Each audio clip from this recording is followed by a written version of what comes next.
Good morning, everyone. How are we doing? How's our sound coming out this morning?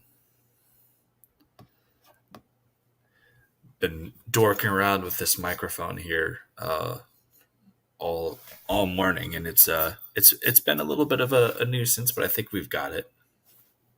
Um, anyways, today we're going to be doing another edition of our Nine Realm Review series, where we will be taking a look at the comic Perfect 10, issue 2. So, fun little fact. Dave Brink, the writer of Perfect 10, and I are pretty good friends. We did a cross promotion of Perfect 10 issue 2 and the Embrace, where we launched and we closed together. It was a good time. But Dave and I go back a little bit of ways.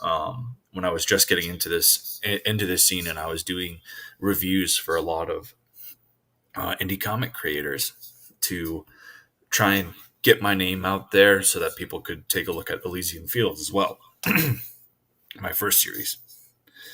And so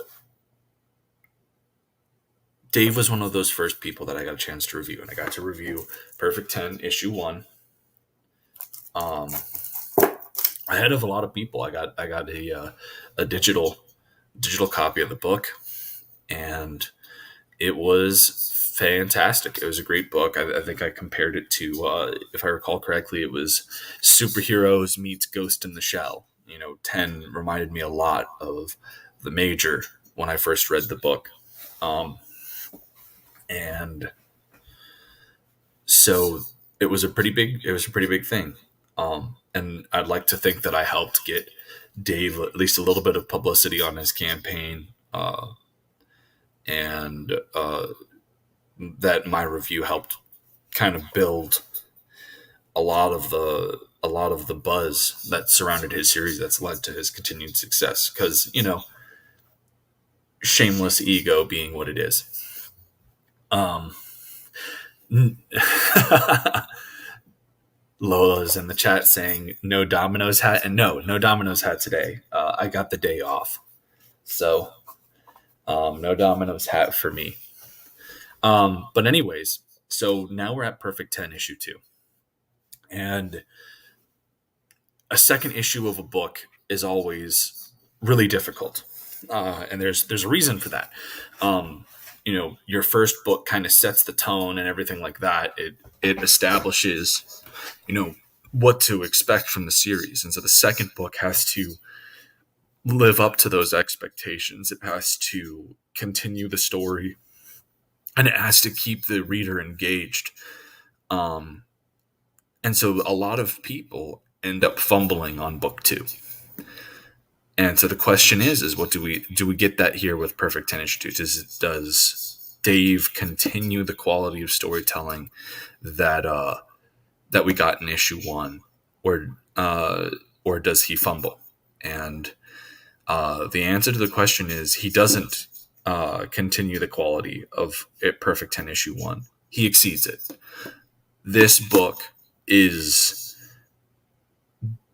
an improvement on the last book in pretty much every way. Pal Rodrick's art, he's become more comfortable drawing these characters, being in this universe. And so, the storytelling is even, the visual side of the storytelling is even better and more pronounced. And Dave's writing, there wasn't a lot that I could put wrong with the first book, but Dave's writing in here has moved leaps and bounds, and this book has a lot of heavy lifting, and it knocks it all out of the park. We now have an established villain for the series. We've got some really great action that builds upon the last book, but we also get to know 10 and the character that she's going to be. And frankly, it's worth every penny and more that was spent on this. And we'll talk about the business side of things here in a minute, because this is one of the things that I think that I do that separates us from the rest of reviewers out there is I talk a lot about um, the the cost benefit of purchasing the book. Like, was the book worth the money that you paid for it, and what are the were the tiers worth it, right? And that's going to be a little bit more difficult to do because the campaign is closed, and so yeah. But anyways, so now it's time to talk about the book. And we're going to blow up my thing here. Right? Okay. And so here we have Perfect 10, issue 2. First off, look at this cover. I always say that, a cover should tell the entire story in a singular piece of art. And I'm not. Oh, we've got Pau Rodrix himself in the chat. Hey, man, you missed me kind of gush over how much your art has like grown in this book, by being more comfortable drawing in this universe and everything. Like the first book was great, but like your use of camera angles in this and everything is on like a whole other a whole other level. In this book. So very exciting stuff. So like, as I was saying, a cover should, I'm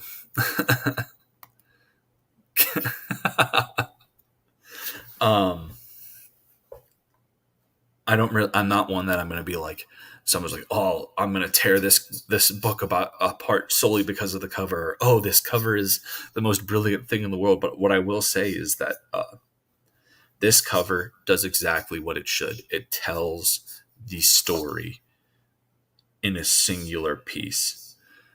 This issue is all about 10 going out there and fighting villains and establishing herself in this universe as something contrary to what she was designed to be. And so we go and we take a look inside here, right? Just some really fantastic art. I'm going to try and get to some of my favorite pieces. Like, just look at that. And we've, like, as I said, we've got this whole concept here where like the whole point of this issue is to really have 10 cement herself as a hero. Because like, for those of you guys who don't know, the whole point of 10 was that she was a part of this thing called the Perfection Program. And so she was designed to use terms from like the mainstream. She was designed to be an assassin geared towards taking down evil metahumans, metahumans that were going unchecked and what have you. And so she's waken up and she has this kind of amnesia, and she's decided that she doesn't want to be a weapon for the for Division M, which is like kind of Genuine Comics' shield. She doesn't want to be their hired gun. She wants to be a hero. She wants to save people. She doesn't want to be defined as a living gun. And so we get a lot of that here. I mean, 10 really cements herself here as a hero. In this book, you've got this thing like, I'm not asking for your permission, Max. People are dying. Everything for the greater good. If you don't want me to help, if you don't want to help me do what's right, then what's the point of doing all of this? I don't need you. And so she's like willing to go out there and fight all these villains, despite the fact that she doesn't really have a great deal of powers. I think that she's like genetically modified, so she's like a super soldier to the point of like maybe Captain America, maybe like a little bit less than that, but like she doesn't really have the arsenal of powers to handle these supervillains, but she's willing to go out there and face them anyways. Really great heroic characterization. I want to skip a few pages because, yeah, I mean, talk about so like just look at this. This is probably one of like my favorite pages in the book. Is just like her riding the motorcycle and pulling the brakes for it to like catapult her, and she just goes ham on these people with these like electric eskrima sticks. Um, and oh man, what a great page of the book. And she comes in, you know, she does some initial damage, but as I said, um, Pao says she has the eye of the tiger. Yeah, absolutely.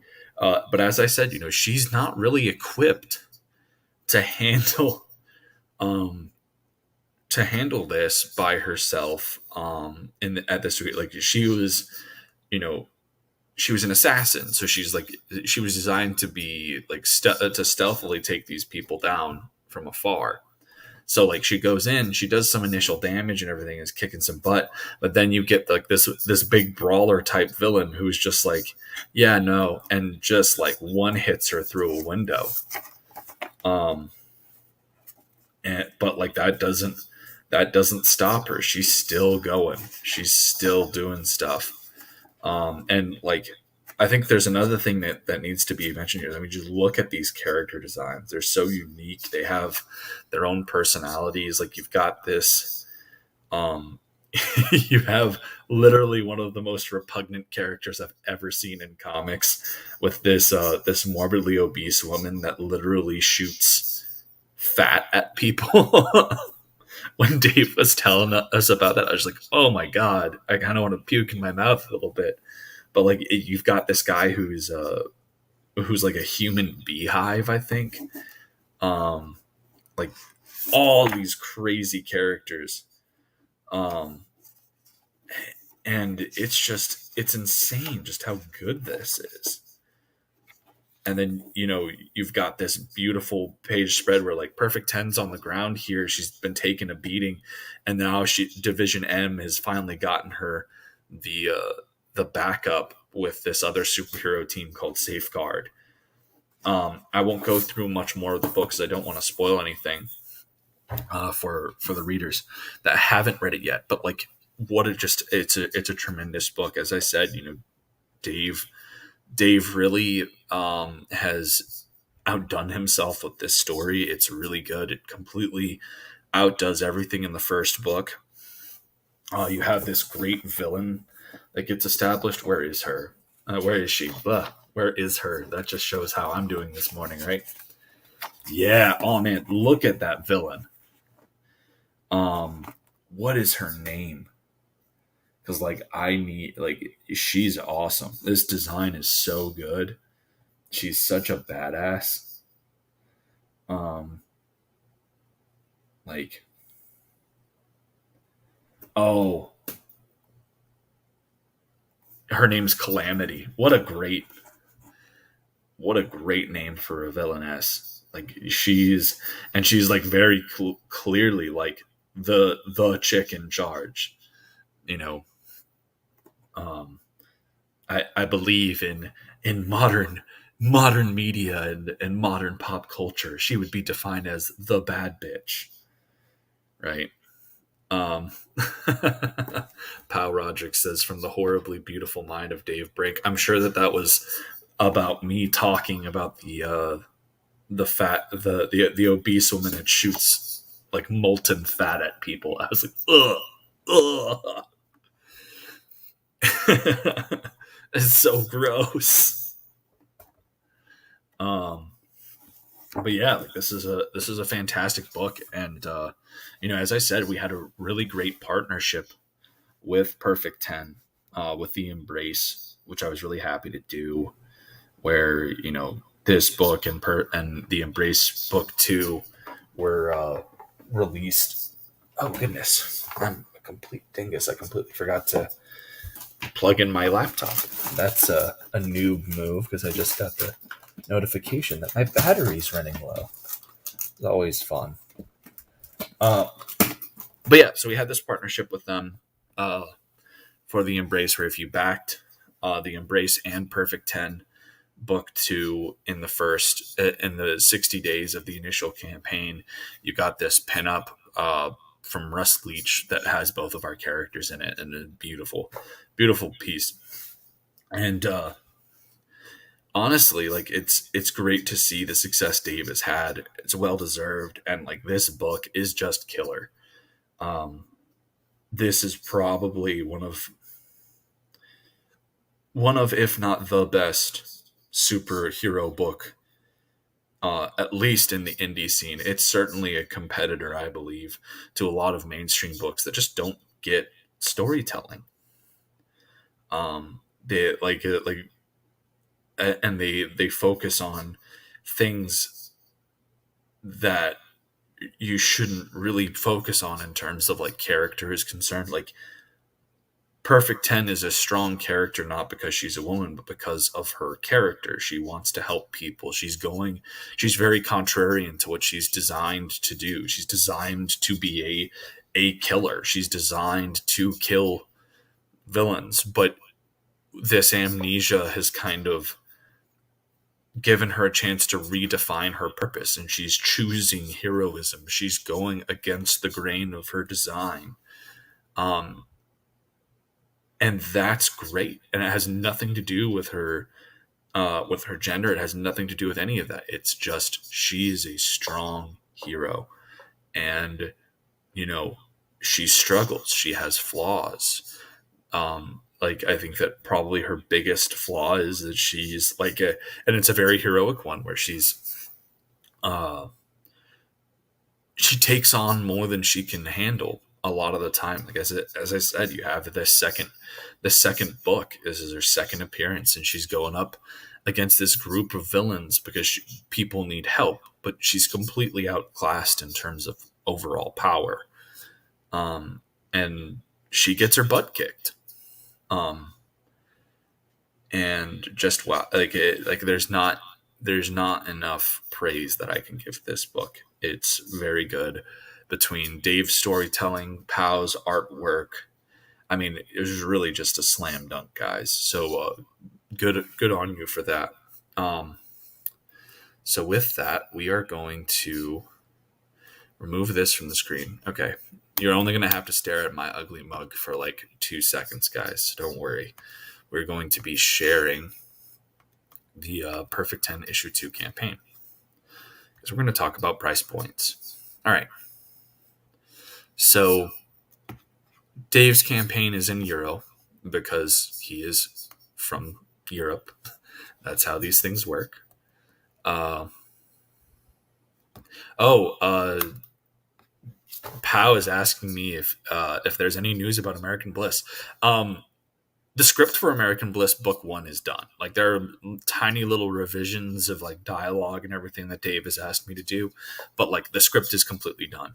Eric Hodson, our series artist on that, has been crushing it.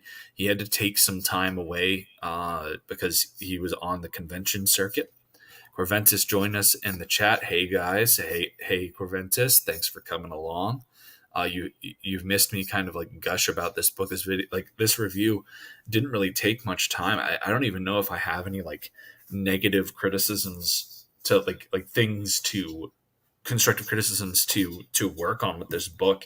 It's so well paced. It's really just great. I don't have anything that I can be like, hey, you guys need to improve on this, that, the other. I'm sure that there are things that are there, but for me, my big thing is I'm a writer, so like when I'm looking at like story and everything, like Perfect 10 issue 2 is really a perfect 10.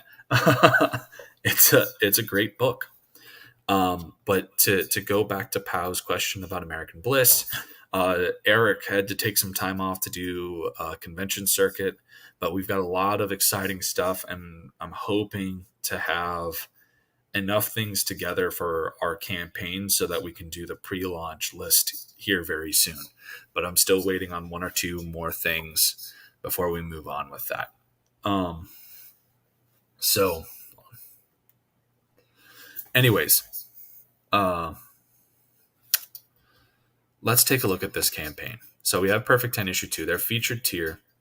was 37 euros, which comes in at $43 USD. I think he was charging $15 to $20 for shipping for us domestic backers, which I know is very frustrating for us, but I guess it's like kind of the whole thing where like the wheel comes turning around because a lot of us that are in the domestic field have to charge 15 to $20 for international shipping, which sucks. Like, I don't like doing that, but it's unfortunately what we have to do because it's expensive. But so we have Perfect 10 issue 1 and 2 and Power Trip for $43 USD. So for 3 books, let's bring out the handy dandy calculator. All right. So for 3 books, and I believe this book this has got to be at least 40 pages. At least. Why aren't you coming up? Silly damn calculator app. Okay. Pow, you're in the chat. How many pages was Perfect 10 issue 2? You've got a freaking page count. Well, he's actively provided this in the chat in the description. That's 76 pages of comics plus a dozen bonus pinups. Okay, so like you've got on your on that tier, you've got $37 euro, €37 and 43 USD. So for 43 USD is 76 pages of material. So let's do 76 divided by 3. All right, so that's 25 pages per book. And at 43 divided by 3 is $14 and so a little under $15 per book. All right. Now we all understand. Johnny Cage says, "I bet it was more than 2."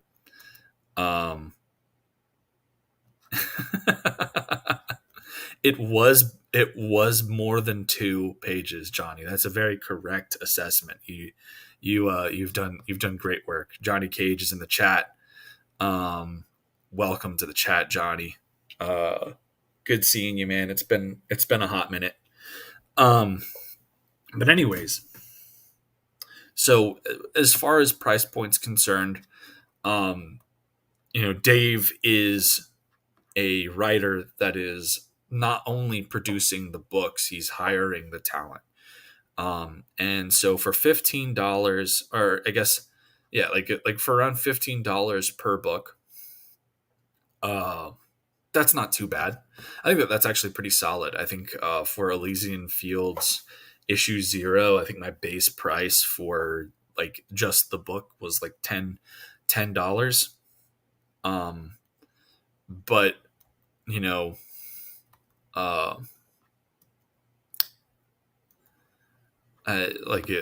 that's just one of those things where it's like, yeah, it is not that big of a it's more than obviously what you have to charge than what you get in like the mainstream books. And I know, like, for instance, last week I was talking about War Party by Justin Murphy from Rampart Press, and I like gushed over the insane value that you get. But the big thing there with Justin is that he isn't having to pay an entire collaborative team. Like, he is the artist on that book, and while his time is money, obviously, and that should be reinvested in himself, it's not like he is having to pay a lot of people. I think that he handles most of everything. I think the only things that he had to pay for is coloring and maybe letter. I can't remember if he did the lettering on that book too. So when it comes down to it, if you are a writer and you're paying for everything, include like from production of like from actual printing and fulfillment to just getting the art done, like you've got to charge what you've got to charge. And Dave has to make sure that he doesn't take too much of a loss on this. Like there's the general rule that indie creators don't generally turn a profit until book 3 or until book 5, I think it is. And Dave's at that point where he's got this pretty well established universe between all these different titles. And I think that, for what it is, for what it's worth, I think if you backed the higher tiers, the better value you got on this. Like if I was just purchasing uh, issue 2 in Power Trip, it's $30 USD, which is like right at, the 15 bucks per book, right? But if I'm just purchasing that, like, yeah, so it's like $15 per book all around. Then at $88 you get Give Me Everything, and this has a Perfect 10, Power Trip. Both of the issues are Perfect 10, so that's 2 books. Power Trip 1, Ajax the Awakening, which is 3, 4's Dream Girl Sleeper Agent. Like, this is, it's interesting because he has the issue 1 and 2 of Power Trip as his featured tier. He totally could have done the Give Me Everything thing as his featured tier, and people would have bought this. This is an insane value. So like you're getting 1 or 2, 3, 4, 5, 6, 7, 8, 9 books. Each of them, and I know Dave actually Dave tries to keep his books at around 25 pages. And he likes them all being odd numbers so that the final page can be a singular page. So we got 8. Let's do. We got $88 divided by. We said 2, 3, 4, 5, 6, 7, 8, 9 by 9. All right, so that puts each book at like $10 per book. That's a fantastic value. I genuinely think that if he had done this like as his featured tier, he would have done insanely well. And I think this one had a solid amount. It had 34 people claim it. But I guarantee you, if this had been his featured tier, this thing would have gone through like the roof. And then his personal sketch by Pal Rodricks for $146. That is a steal. But all the original art understandably sold out. Pao is of tremendous talent, so that doesn't surprise me one bit. He does really great stuff.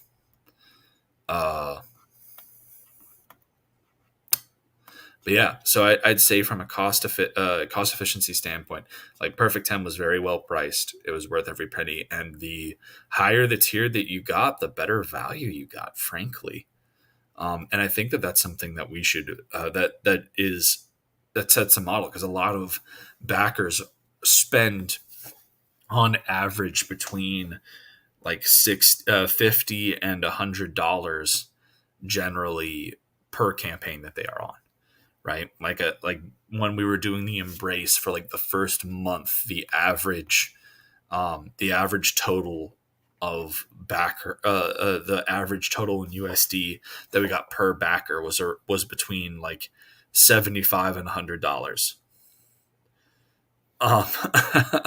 Pao says we sold all the original art available as rewards. Yeah, no, like you guys crushed it.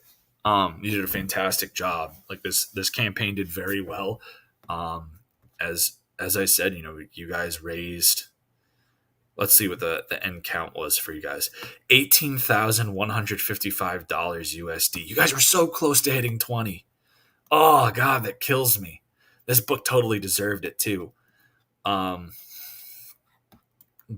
anyways, yeah, like the average spending total on on books for the Embrace for like the first month was anywhere between $75 and $100. And I think that especially with Dave having to do the internet, having to fulfill a lot of books domestically, and there's going to be that higher, uh, that higher, I can talk. There is going to be that higher uh, shipping threshold. I think that he should have gone with the one of everything tier. Should have been his featured. I think that's the one that like I finally have something I can critique on. Is from a campaigning standpoint, I would have made his genuine comics catalog. I would have made that the featured tier. It's super reasonably priced.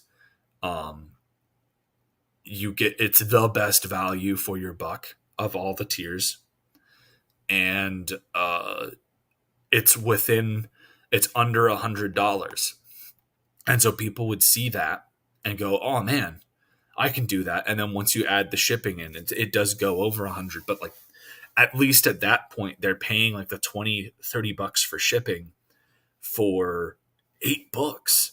That's not like okay, like that feels equivalent. And so I guess that's the only note that I'd have for that is making sure that the genuine comics catalog should be his featured tier on every book, and if he can keep it at that like 88 USD that he has on here, and the 75 euro, he'll crush it. Like that, like that would be awesome for him. Like he would absolutely destroy campaigns. Like hitting 20K would be nothing with that as your featured tier, because it is the best value, like without a doubt.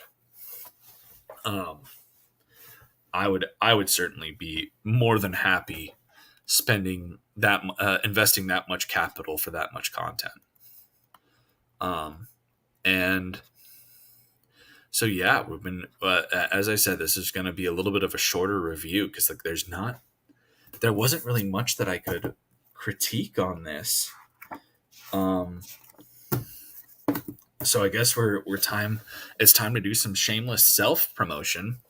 With everyone here, I just want to say thank you all for coming today. Big news: the Embrace, all the art's done, everything. Paul Bellick sent in the last colored pages yesterday. Some slight revisions, but nothing that won't be done here within the day. But then lettering has begun. SK's I would say is about around a quarter of the way through lettering the book. We're on great timing there. So he's trying to make sure that he has the book lettered within the week, which will be good. And there'll be some obviously revisions that need to be done and what have you. So I'm thinking we'll have the print file assembled by mid next week to send off to the printer. And then we'll be getting books in. So we'll be a little. I don't think we're going to be getting people their books in August, like I had planned, unfortunately. But they'll get them at like the beginning of September is when people will start seeing their books from the Embrace. So and to that end, the Embrace did break 15K. We ended up at $15,268 USD, and that is thanks to every single person out there that has supported us, every single person in this chat. Like, thank you guys so much. And it was really incredible because when we were looking at our international backers, we had over 50, I think around like 50-ish international backers from countries all over the world. There's even like 1 or 2 countries. And I'm a pretty big like history and geography buff. So like there was 1 or 2 countries that I was like, I don't even have any fucking clue where that is. Which was really cool. We've reached a global audience, and that's incredible. So thank you guys for that. The Embrace will be shipping out here soon, and so just keep your eyes out for those packages. They are coming, and along with those, if you backed Perfect 10 issue 2 and you backed the Embrace, and what have you, and you did that in those first 60 days, you will be getting a pinup from Russ Leach with your package of the Embrace. So that's very exciting as well. Um, the other big news is tomorrow, the first chapter of Errand of the Sable Knight, my Webtoon Canvas series, is going to post on Webtoon at 4 p.m. Eastern Time. So make sure that you guys are subscribed to that Webtoon page. Here, I'll bring it up here. And, we'll share the screen on this for a sec. Cha-cha-cha-cha. Webtoon. So you go and you look up Errand of the Sable Knight. Hopefully this will do this now, because we were having issues getting search board. Oh, and of course, we're still having issues doing that. That's always fun. All right, let's look up Nine Realms Publishing. Outstanding. So if you look up Nine Realms Publishing, you'll see Elysian Fields here up at the top, which we will start. We are going to be starting to put chapters up of Elysian Fields again on Webtoon as we head into working on a third book. But then we go Errand of the Sable Knight. So currently we have 6 subscribers. We have 116 views. No ratings yet, which is completely understandable because the only things that we have up are character sheets. The art for this book is being done by Dino Agor and Avery Ferdinand. They are absolutely fantastic, and you guys are really in for a treat with this book. And we can even pull up one of these character sheets so you guys can take a look at everything. So like this is our main character Pellinor from Errand, and so if you go on, make sure that you're subscribed. You'll get to see that. If you want chapters early, make sure that you go back our Patreon. Links for all these are in the description of the video, I believe. And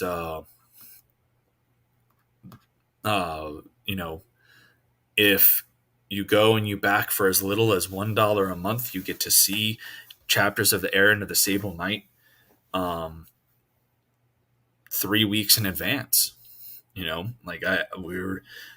This Thursday there will be another page added to Errand of the Sable Knight up on Patreon, bringing it to 3 pages available for the Patreon guys. And then you also get looks at all of the upcoming Nine Realms projects we've got going on, sneak peeks, everything like that. It's a very, very exciting time to be a Patreon backer. And we also do sketch cards at $15 a month. If you guys back that, I'll work on one of those sketch cards live. I usually do those Wednesday nights. We were going to have a live stream last night, but I got home from work and I was just exhausted and decided, I'm not feeling that right now. So I rescheduled it for next week. We weren't doing a sketch card. I was just going to be drawing just random stuff. But anyways, make sure that you go and you support us on wherever you can. If you guys supported us on the Embrace, thank you so much once again. We reached 15K, which was a massive, massive ordeal. Or massive achievement, not ordeal. It was a blast going out there and going on streams, chatting with other creators, chatting with the chat. And I couldn't be more grateful. You guys have really, really helped me in more ways than you could possibly know. So that being said, I think that this is kind of coming to the end of the stream. I don't really have much more I can say about this Perfect 10 issue 2, other than if you missed out on this, I mean, I'm sorry. Like this thing is beautiful. Like this book is just beautiful. It's well written. It continues an already great book. I mean, look at that back cover. Look at that. Pow. This is ridiculous. Look at how badass she looks. God. even just this back I can't even. Uh, so yeah, that those are our thoughts on Perfect 10 issue 2. We're really grateful for everyone that's tuned in here today. If you are not already subscribed to our channel, please do so. Like the video, do what you can, do what you do. Chat, share this video around. Let people know that we're doing these Nine Realms reviews. Our next review is actually going to be a little bit dicey. I'm going to be reviewing Richard C. Myers' Impossible Stars, which he did the story on, and Chuck Dixon wrote the script. And I'm going to have some things to say about that. But yeah, thank you guys for coming out and checking out our stream. And I hope you guys have a fantastic day. Subscribe to us on here on YouTube. Follow me on Twitter at @ElysianFields_0. Subscribe to our Webtoon series, Errand of the Sable Knight, so that you don't miss out on that beautiful book. And, the Embrace is coming. So you guys have a great one.